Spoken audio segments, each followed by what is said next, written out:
وأشهد أن لا إله إلا الله وحده لا شريك له وأشهد أن محمدا عبده ورسوله أما بعد فأعوذ بالله من الشيطان الرجيم بسم الله الرحمن الرحيم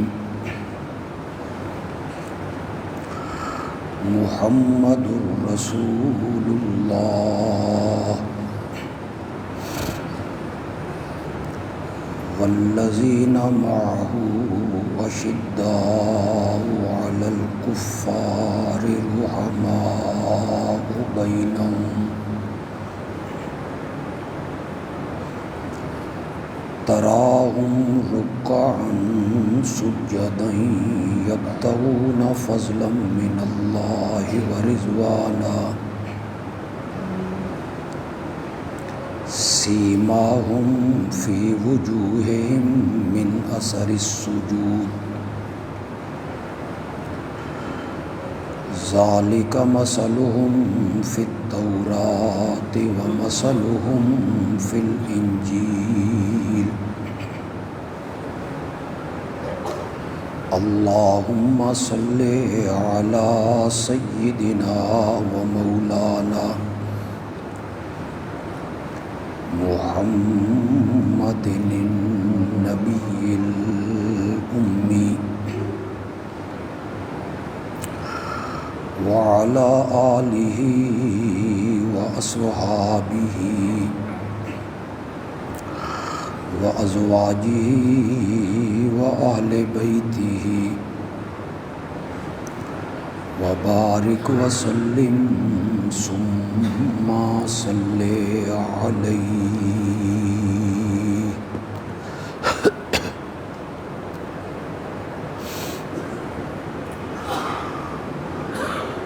گزشتہ خطبات میں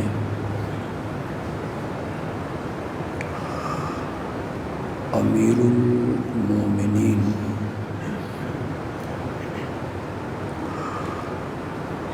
حضرت سیدنا فاروق اعظم رضی اللہ تعالی عنہ کی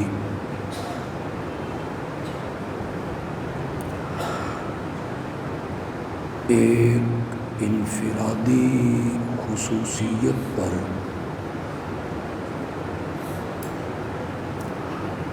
میں نے گفتگو کی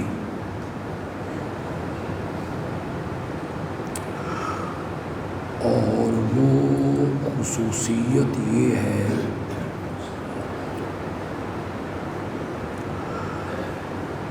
کہ کئی مرتبہ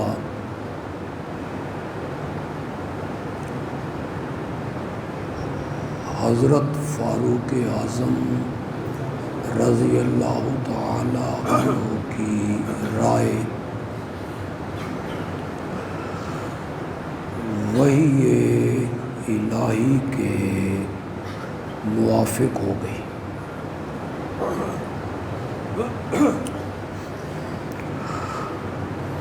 جو مشورہ انہوں نے دیا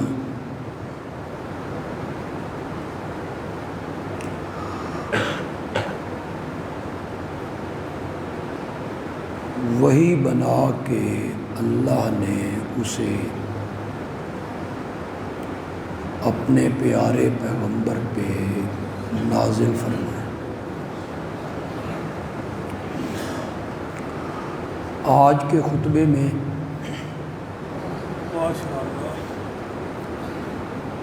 میں حضرت عمر رضی اللہ تعالی عنہ کی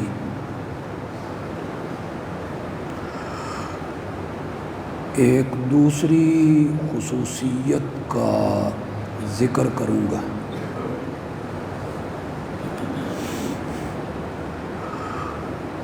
اور وہ خصوصیت ہے اللہ کی توحید کے ساتھ محبت،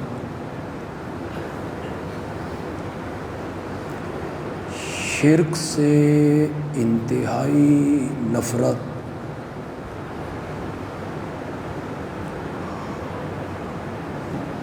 اور شرکیہ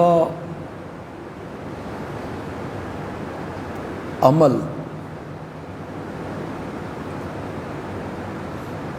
اس میں ان کی دور رس نگاہ۔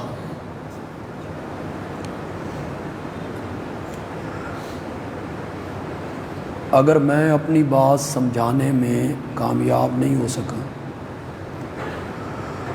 ذرا اور آسان کر دیتا۔ شرک کی وہ چنگاری جو اس وقت چنگاری تھی اور بعد میں اس نے ایک دہکتی ہوئی آگ کی شکل اختیار کر لینی تھی، حضرت عمر اس چنگاری میں اس آگ کو محسوس کر کے اس چنگاری کو وہیں بجھا دیا کرتے۔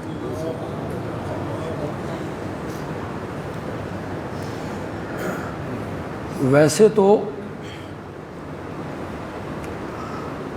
میرے پیارے پیغمبر کے جتنے صحابہ ہیں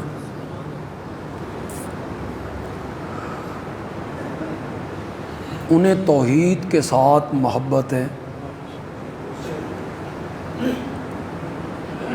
اور شرک سے وہ انتہائی متنفر تھے۔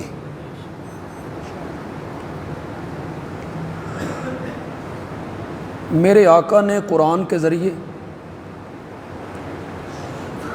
اور اپنے ارشادات کے ذریعے ان کے دل و دماغ میں شرک کی نفرت بٹھا دی تھی۔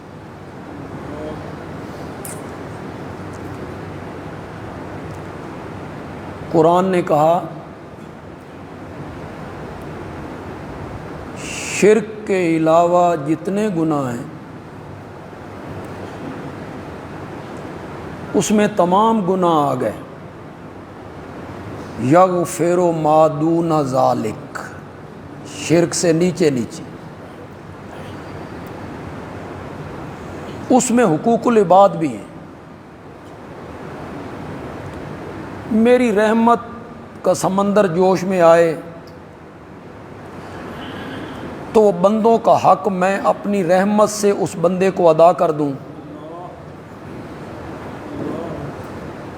شرک سے نیچے نیچے جتنے گناہ ہیں اگر میں چاہوں گا تو انہیں معاف کر دوں گا، لیکن شرک والے گناہ کو میں نے معاف نہیں کروں۔ قرآن نے فیصلہ کیا،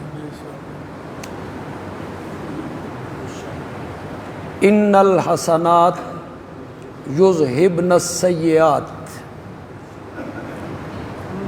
قرآن کہتا ہے نیکیاں گناہوں کو مٹا دیتی ہیں۔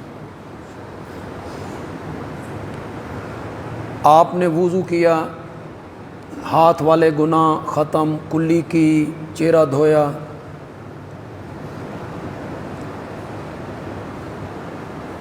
ایک نماز کے بعد دوسری نماز کے انتظار میں بیٹھ گئے، وضو کر کے گھر سے چلے، ہر قدم پہ گناہ جھڑتے گئے۔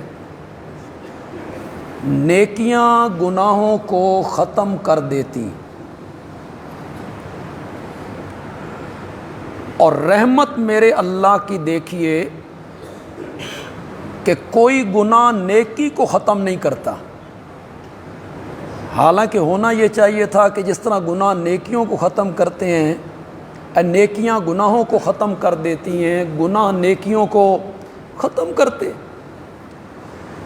لیکن گناہ جو ہیں وہ نیکیوں کو ختم نہیں کرتے، اور نیکیاں گناہوں کو ختم کر دیتی۔ لیکن شرک والا جو گناہ ہے، شرک والا جو گناہ ہے یہ نیکیوں سے ختم بھی نہیں ہوتا، اور شرک کا گناہ باقی نیکیوں کو بھی کیا کر دیتا ہے؟ حابطت اعمالہم فلا نقیم لہم یوم القیامت وزنا۔ شرک ناقابل معافی جرم ہے، یہ میرے نبی نے نفرت بٹھائی صحابہ کے ذہن میں تاکہ وہ شرک کے قریب نہ جائیں، بچ جائیں شرک سے۔ پھر قرآن نے کہا ہر گناہ گار کا تم جنازہ پڑھ سکتے ہو، اس کی مغفرت کی دعا بھی مانگ سکتے ہو۔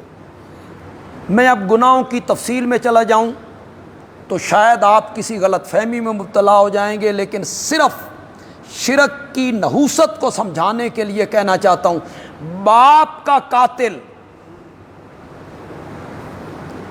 ہے مومن، کلمہ پڑھتا ہے، اس کا جنازہ پڑھنے سے شریعت نے منع نہیں کی، اس کی مغفرت مانگنے سے شریعت نے منع نہیں کی۔ زنا ہے، کسی محرم کے ساتھ زنا کیا، شریعت اس کے جنازہ پڑھنے سے نہیں روکتی، اس کے لیے مغفرت طلب کرنے سے شریعت نہیں روکتی۔ جتنے غلیظ ترین گناہ ہیں کہ جن کا ذکر کر کے گھن آتی ہے، طبیعت متلا جاتی ہے وہ مومن کلمہ پڑھتا ہے، شریعت نے اس کا جنازہ پڑھنے سے منع نہیں کیا۔ لیکن جب مشرک کی بات آئی تو قرآن نے پابندی لگائی، ما کان للنبی والذین آمنوا ان یستغفروا للمشرکین ولو کانوا اولی قربا،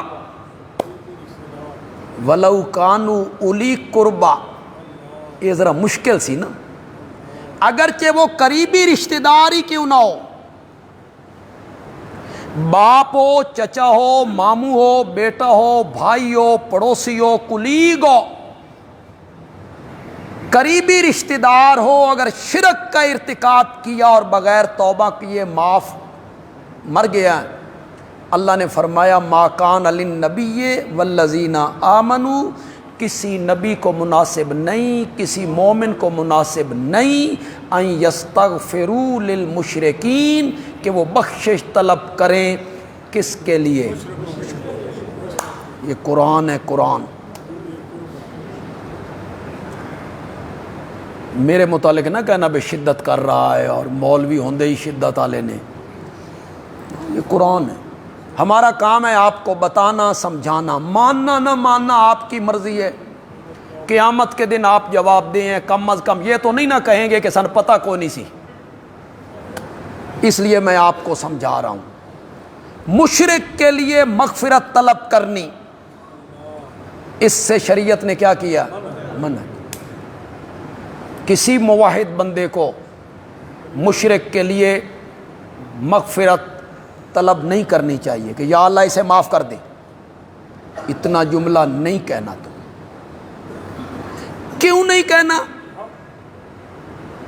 یہ شاید میں ہی بتاؤں گا۔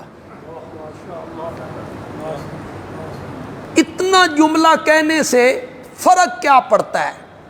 مولا معاف کر دے اس کو، تو معاف نہ کری، میں نے کہہ لیا ہے، عذرائے مروت کہہ لیا ہے، اللہ نے فرمایا نہیں، تو میرا مومن بندہ ہے، تیرے نال میری دوستی ہے، تو میرا دوست ہے، دوست، تیرا میرا جھگڑا چنگا نہیں لگتا، تیرا میرا جھگڑا چنگا نہیں لگتا، میں عرش سے کہوں میں نے اس کو معاف نہیں کرنا، تو فرش سے کہے اس کو معاف کر دے، نہیں، تو بھی فرش پہ وہی بات کر جو عرش پہ میں کر رہا ہوں۔ تو میرا دوست ہے، تو میرا موحد بندہ ہے، تیرا میرا جھگڑا چنگا نہیں۔ شرک کی نفرت بٹھائی میرے نبی نے صحابہ کے ذہنوں میں تاکہ یہ شرک سے بچیں۔ ایک صحابی سے کہا لا تشرک باللہ وَإِن قُتِلْتَ أَوْ حُرِّقْتَ، اللہ کے ساتھ کسی کو بھی شریک نہ بنا، اگرچہ تجھے قتل کر دیا جائے یا تجھے زندہ جلا دیا جائے، تجھے زندہ جلا دیا جائے، تجھے قتل کر دیا جائے، پھر بھی میں اللہ کے ساتھ کسی کو شریک ہو نہ بنا۔ تو شرک کی نفرت میرے نبی نے بٹھائی تاکہ میرے یار، میرے ماننے والے شرک کے قریب ہو نہ جائیں، شرک والے اعمال نہ کریں، شرکیہ عمل نہ کریں۔ اب کچھ نئے لوگ آئے ہوں گے، وہ کسی مخمصے میں شکار ہو جائیں گے کہ بھائی کچھ ہمیں بتاؤ بھی صحیح کہ شرک کیا ہوتا ہے، تاکہ ہم اس سے بچ جائیں، پرہیز کریں۔ تو یہ ایک تفصیل طلب موضوع ہے، ایک خطبے یا دو خطبوں کا تو یہ متحمل بھی نہیں ہے، لیکن میں صرف ایک حدیث پیش کر کے آپ کو سمجھا دوں گا کہ شرک کیا ہوتا ہے۔ فرمان میرے نبی کا ہے، ایک شخص آیا، اس نے کوئی بات کی اور اس کے منہ سے ایک جملہ نکلا، ما شاء اللہ و ما شاء محمد، اسی طرح ہوگا جس طرح اللہ چاہے گا اور جس طرح یہ جملہ اس نے کہہ دیا۔ یہ میں حدیث سے پڑھ رہا ہوں، علماء سے جا کے تحقیق کیجیے کیا جملہ نکلا جی، ما شاء اللہ و ما شاء محمد، ہوگا وہی جو اللہ چاہے گا اور ہوگا وہی جو اللہ کے نبی چاہیں گے۔ یہ جملہ اس کی زبان سے نکلا۔ ذرا اپنے معاشرے پہ نظر دوڑائیے، اپنے ارد گرد دیکھیے، ماحول کو دیکھیے، کیا ایسے جملے سننے کے لیے آپ کو نہیں ملتے؟ نہیں ملتے۔ اللہ تے اللہ دا نبی خیر کرے گا، اللہ تے اللہ دے نبی دے حوالے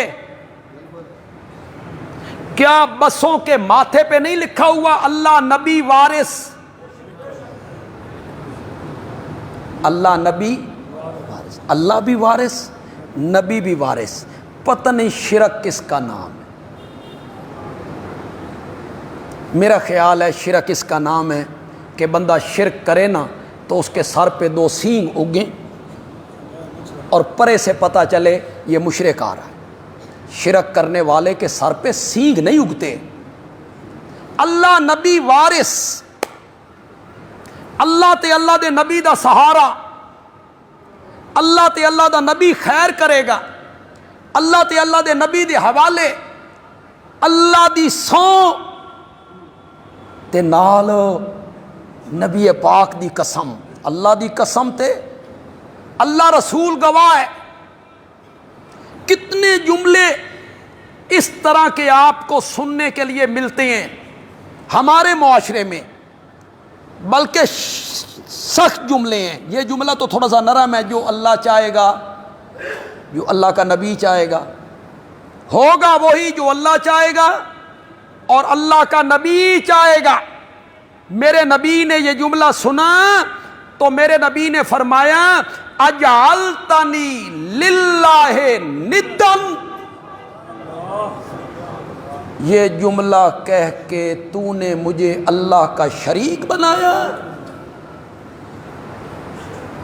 اجعلتنی للہ ندن، یہ جملہ کہہ کے تو نے مجھے اللہ کا شریک بنایا۔ آج کے بعد کوئی نہ کہے، بڑی آسان سی عربی عبارت ہے، پھر میرے نبی کا فرمان ہے، بس وہ عبارت میں پڑھوں گا، مجھے ترجمے کرنے کی بھی ضرورت نہیں رہے گی، آپ کو عربی عبارت سمجھ آ جائے گی انشاءاللہ۔ کچھ میرا اشارہ سمجھیں گے، آپ کو ذرا جلدی سمجھ آ جائے گی. آپ نے فرمایا آج کے بعد تم میں سے کوئی نہ کہے ما شاء اللہ ہو و ما شاء محمد بل قولوا، بلکہ کہو ما شاء اللہ وحدہ، ما شاء اللہ وحدہ، ما شاء اللہ وحدہ. ہوگا وہی جو اللہ اکیلا چاہے، اللہ اکیلا چاہے، ہوگا وہی جو اللہ اکیلا چاہے. مخالفین آتے تھے، کہتے تھے اے ساڈے سوال نے جواب دیو. آپ فرماتے کل آنا، کل جواب دوں گا. کل آ گئی، وہ آ گئے، ادھر سے پیغام نہ آیا، جواب نہ آیا. آپ نے فرمایا کل آنا، کل آنا، کل آنا، کل آنا. کوئی تفسیر آپ کو ملے تو 15ویں پارے میں سورت کہف کا شان نزول پڑھیے گا. کوئی سی تفسیر اٹھائیے، سورت کہف کیوں اتری تھی، اس کا شان نزول کیا ہے، پڑھیے گا. 15 دن گزر گئے. کتنے دن؟ پروپیگنڈا ہونے لگ گیا. مخالف تو مخالف ہوتے، کسی کی زبان آپ بند کر سکتے. کسی نے بکواس کی، او جی وہی شئی کونی سی آندھی، شیطان آتا تھا، وہ اب نہیں آ رہا. مخالف جو ہوئے، دوسرے نے بکواس کی، تمسخر اڑایا، کچھ سنیا جے محمد دا رب اس تو رس گیا، ناراض ہو گیا، چھوڑ گیا. کل کل کرتے 15 دن گزر گئے. 15 دنوں کے بعد جبریل آیا. میرے نبی نے پہلا سوال کیا ما فعل بک یا جبریل، تو کتھے رہ گیا سائیں، تین کی بن گیا. اس نے کہا یا رسول اللہ آپ کیا سمجھتے ہیں اپنی مرضی سے آتے ہیں؟ ہم تو اپنے پروں کو بھی حرکت نہیں دے سکتے جب تک اس کا حکم نہ ہو. وہ بھیجتا ہے تو آ جاتے ہیں، نہیں بھیجتا تو ہم نے کیسے آنا ہے؟ اللہ نے پہلے اپنے نبی کو تسلی دی، پریشان تھے نا نبی پاک، پروپیگنڈا ہو رہا تھا، رب رس گیا، ناراض ہو گیا، چھوڑ گیا. اللہ نے پہلے تسلی دی والضحیٰ واللیل اذا سجا ما ودعک ربک وما قلی. مجھے سورج کے چڑھنے کی قسم ہے، مجھے رات کی قسم ہے، جب وہ چھا جاتی ہیں پھر اندھیرا ہی اندھیرا ہو جاتا ہے. میں 2 قسمیں اٹھا کے آپ کو یقین دلاتا ہوں، ما ودعک ربک وما قلی. تیرا رب تجھ سے ناراض بھی نہیں ہوا، تجھے چھوڑا بھی نہیں ہے. ما ودعک ربک وما قلی، پہلے تسلی دی، پھر وحی کے نہ آنے کی وجہ بیان کی. اٹھاؤ سورت کاف، 15واں پارہ اٹھاؤ اور سورت کاف کا 2 یا 3 رکوع اٹھاؤ، جاؤ گھروں میں ترجمہ دیکھو. اللہ نے فرمایا ولا تقولن. آپ ہر روز کہتے تھے کل آنا، کل آنا، کل آنا، میں جواب دوں گا، میں جواب دوں گا. آپ نے انشاءاللہ نہیں کہا، ہم نے وہی روک لی ہے. آپ یہ نہیں کہتے تھے میں انشاءاللہ کل جواب دوں گا. پھر اللہ نے اپنے نبی سے کہا لا تقولن، مت کہیے لشیء، کسی کام کے بارے میں آئندہ کبھی نہیں کہنا انی فاعل ذالک غدا، میں کل یہ کام کروں گا، میں کل یہ کام کروں گا. کبھی نہیں کہنا الا ان یشاء اللہ. مگر ساتھ کہنا ہے اگر اللہ نے چاہا تو کروں گا. کسی کے چاہنے سے کچھ نہیں ہوتا، وہی ہے جو کون چاہتا ہے؟ عرش والا چاہتا ہے. کیوں بھائی؟ میرے نبی نہیں چاہتے تھے کہ میرا چاچا ابو لہب مسلمان ہو جائے؟ نہیں چاہتے تھے. سارے مکے والے کلمہ پڑھ لیں؟ نہیں چاہتے تھے. بولتے کیوں نہیں ہو؟ نہیں چاہتے تھے. یہ سارے قریشی کلمہ پڑھ لیں؟ میرے نبی چاہتے تھے میرا چچا ابو طالب کلمہ پڑھ لے؟ منتیں کی میرے نبی نے، چاچا میرے کان کلمہ پڑھ لے، میں کل قیامت کے دن تیری شفاعت کروں گا. چاہتے تھے. قرآن بولا، سورت قصص ہے. اللہ تمہیں قرآن کے قریب لائے. قصے سناتے رہتے ہو، کہانیاں سناتے رہتے ہو، معجزے سنا کے اختیار ثابت کرتے رہتے ہو. سناتے معجزے ہو، ثابت مختار کولونا کرتے رہتے ہو معجزوں سے. سنو قرآن نے کیا کہا. قرآن نے کہا انکا لا تہدی. تھوڑا جا مانا کرو یار میرا. انا بے شک، کا آپ، کا آپ، بے شک آپ، لا تہدی بے شک آپ نہیں ہدایت دے سکتے من اس کو احببتا جسے آپ پسند کرتے ہیں، جسے آپ چاہتے ہیں، جسے آپ پسند کرتے ہیں. آپ اس کو ہدایت نہیں دے سکتے. وَلَٰكِنَّ اللَّهَ يَهْدِي مَن يَشَاءُ. لیکن اللہ ہدایت دیتا ہے جس کو.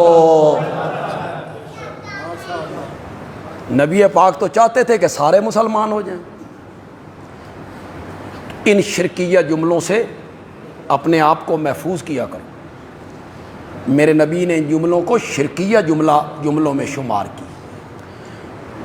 تمہید میں گفتگو ذرا طویل ہو گئی. صحابہ کے دلوں میں شرک کے بارے میں نفرت پیدا کی میرے نے.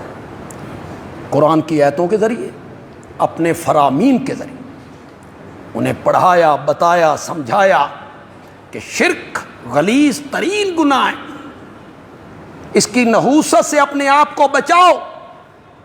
سارے صحابہ کے دل میں شرک کی نفرت ہے، اور فاروق اعظم کی یہ خصوصیت ہے کہ شرک کی وہ چنگاری، چھوٹی سی چنگاری جس نے آگے جا کے بھڑکتی ہوئی آگ بننا تھا، حضرت عمر نے اس آگ کو اس چنگاری میں محسوس کیا اور اس چنگاری کو وہیں مدعی ختم کر دیتا، اس چنگاری کو بجھا دی. کیوں جی؟ یہ جب آپ حج پہ جاتے ہیں، عمرے پہ جاتے ہیں، اللہ آپ کو لے جائے جو نہیں گئے ہیں، آپ بیت اللہ کا طواف کرتے ہیں تو طواف کی ابتدا میں، آغاز میں، طواف شروع کرتے ہوئے حجر اسود کو بوسہ دیں، چومنا ہے. اور اس چومنے کا حکم ہے، اس چومنے کا حکم ہے. انبیاء نے چوما، خود رحمت کائنات نے چوما صلی اللہ، آپ نے اس کا بوسہ لیا. حضرت سیدنا فاروق اعظم رضی اللہ تعالی عنہ حج کے لیے یا عمرے کے لیے بیت اللہ میں پہنچے، احرام باندھا ہوا ہے. نئے جو لوگ مسلمان ہوئے تھے نا، نئے کلمہ پڑھا تھا جنہوں نے، وہ بھی ساتھ ہیں. وہ جو بتوں کے پجاری تھے، وہ جو بتوں کو پوجتے تھے، بتوں کو چومتے تھے، ان کے سامنے سجدہ ریز ہوتے تھے، ان کی تعظیم کرتے تھے، وہ بھی ساتھ ہیں. اب حجر اسود کو بوسہ دینا ہے, طواف کا آغاز کرنا ہے. حضرت عمر کے دل میں آیا کہ میں اس پتھر کو جب چوموں گا تو یہ نئے نئے جو کلمہ پڑھنے والے لوگ ہیں یہ کہیں گے سن بتاں دی تعظیم تو منع کر دینے تے آپ پتھر نو چومن لگے ہوئے نے. ہمیں منع کرتے ہیں کہ بتوں کی تعظیم نہ کرو, ان کا بوسہ نہ لو, ان کے سامنے سجدہ ریز نہ ہو, وہ جھکو نہیں. اور یہاں جھکنا بھی ہے, بوسہ بھی لینا ہے. تو ان کے دلوں پہ کیا گزرے گی, یہ کیا سمجھیں گے. حضرت عمر حجر اسود کے قریب آئے, دل میں یہ خیال آیا تو 4 قدم پیچھے ہٹے. 4 قدم پیچھے ہٹ کر حجر اسود کو خطاب کیا.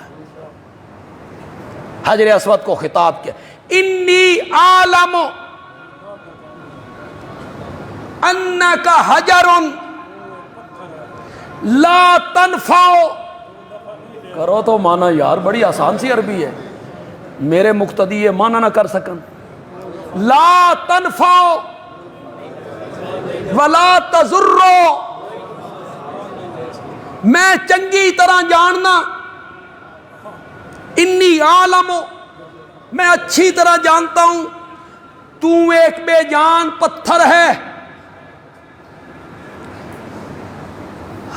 سمجھو گے عربی, عربی سمجھ کے اگر سبحان اللہ کہو نا پھر مزہ ہے.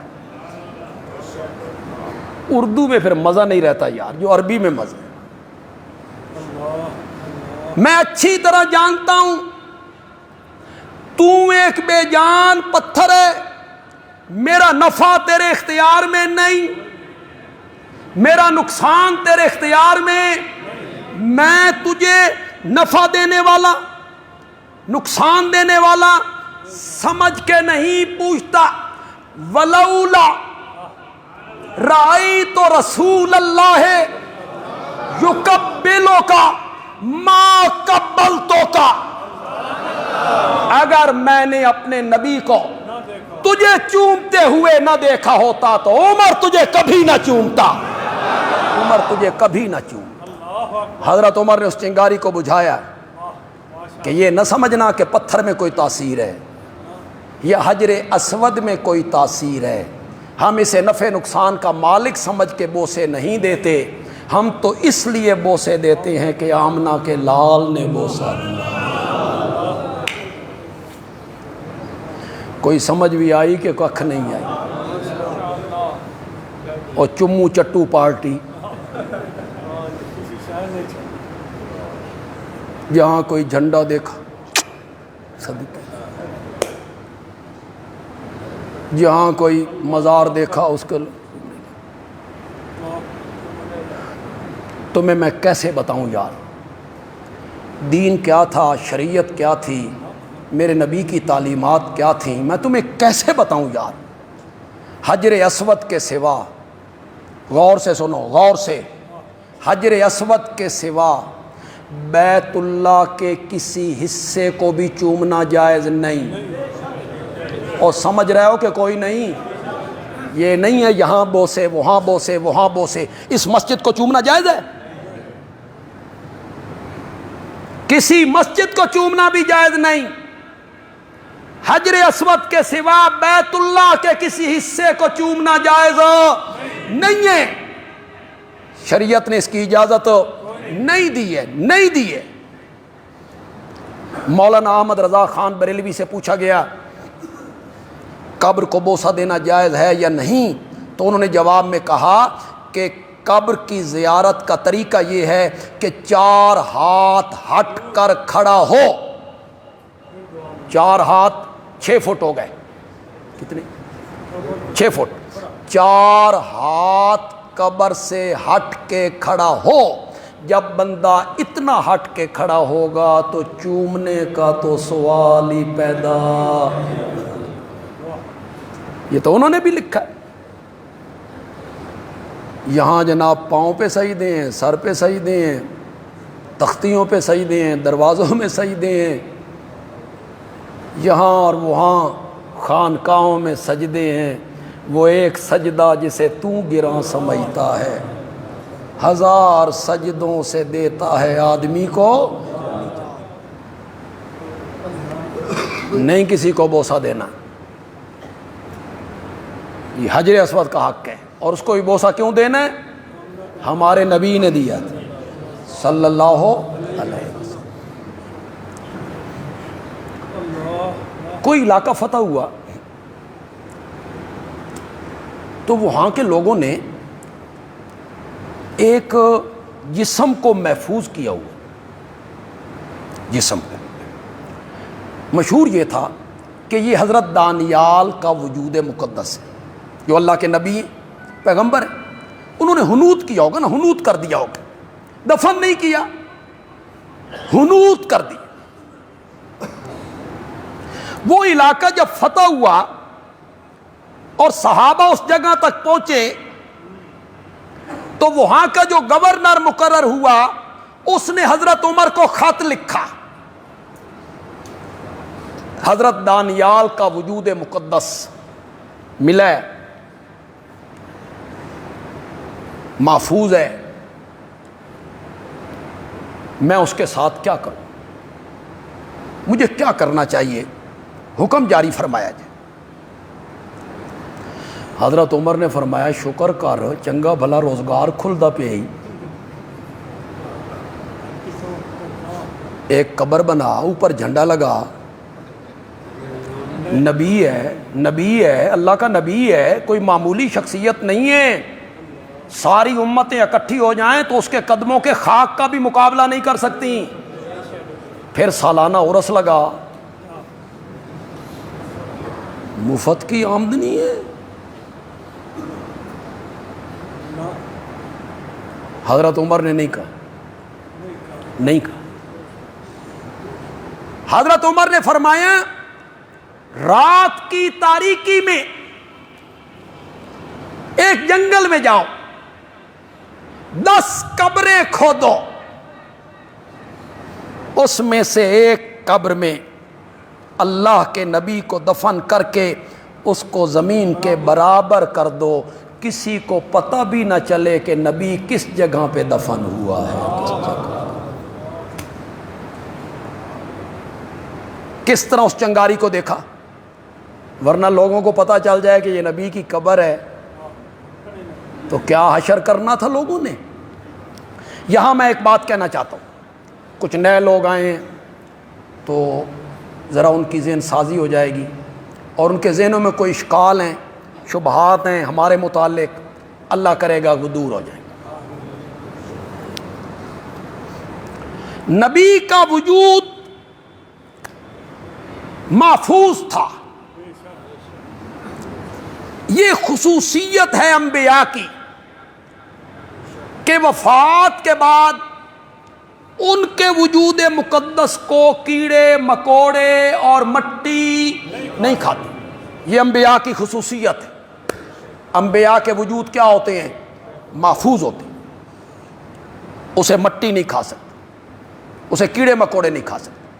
کئی خطیب بیان کرتے ہیں تقریر میں لذت پیدا کرنے کے لیے، چاشنی پیدا کرنے کے لیے، حضرت ایوب علیہ السلام کے جسم میں کیڑے پڑ گئے تھے اور وہ کیڑے کھاتے تھے، کوئی نیچے کیڑا گر جاتا تھا تو اتنے صابر تھے، پھر کیڑے کو اٹھا کے اس زخم پہ رکھ دیتے تھے۔ لکھا ہے مفسرین نے، لکھا ہے علماء دیوبند میں سے بھی کئیوں نے لکھا ہے، لیکن یہ سب اسرائیلی روایات ہیں، حدیث میں اس کا کوئی ذکر نہیں، کوئی مستند بات نہیں ہے۔ بندیالوی کم از کم اسے تسلیم کرنے کے لیے تیار نہیں، میں تیار نہیں ہوں اسے ماننے کے لیے۔ میں کہتا ہوں نبی کے وجود کو وفات کے بعد بھی کیڑے نہیں کھاتے، زندگی میں کیسے کھا لیا، زندگی میں کیسے کھا لیا تھا۔ انبیاء کا وجود تو وفات کے بعد بھی محفوظ ہے۔ ہماری فقہ کی کتابوں نے لکھا الان کما وضع، ہمارے پیارے پیغمبر کا وجود مقدس آج بھی قبر منور میں اسی طرح محفوظ ہے جس طرح پہلے دن. یہ جو علماء کئی خطبہ ہمارے مہربان، میں انہیں کیا کہہ سکتا ہوں، ممبر پہ بیٹھ کے ہمارے متعلق کہتے ہیں او جی یہ آخدے نے قبر کوئی شے کوئی نہیں، انا للہ، بلکہ یہ کہتے ہیں جی پتھر ہو گئے، انا للہ و انا الیہ راجعون، کچھ بھی نہیں ہے. اس سے مقصد کیا ہوتا ہے؟ لوگوں کو متنفر کرنا. اب آپ کو نبی پاک سے محبت ہے، پیار ہے، عقیدت ہے، تو آپ یہ سنیں گے بے بندیالوی نبی پاک دے متعلق اے گل کردا، توبہ توبہ اس دے نیڑے. مقصد ان کا یہ ہوتا ہے ان کے قریب نہ آئیں. اگر ان کے قریب چلے گئے تو ہم نے تو اینک لگانی ہے قرآن و حدیث کی، آپریشن کرنا ہے، آپریشن آنکھوں کا کرنا ہے آپریشن، پھر لگانی ہے اینک، پھر انہیں سب چیزیں نظر آنے لگ جائیں.